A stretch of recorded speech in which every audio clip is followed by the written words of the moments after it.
So, ito na guys. Lagay na natin ang lasagna. Ganyan lang. Arrange lang natin. So, one layer. Lagyan ng chicken with cheese.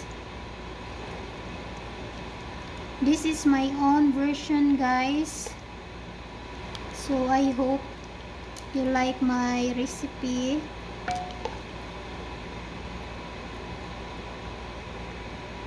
So, another layer.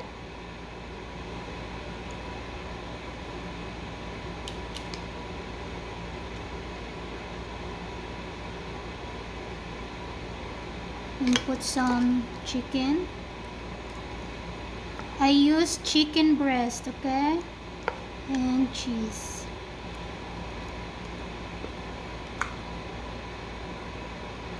Then, pagkatapos nito, i-bake lang natin within only 20 minutes. So, this is the last layer. And then, in the top, I will put cheese.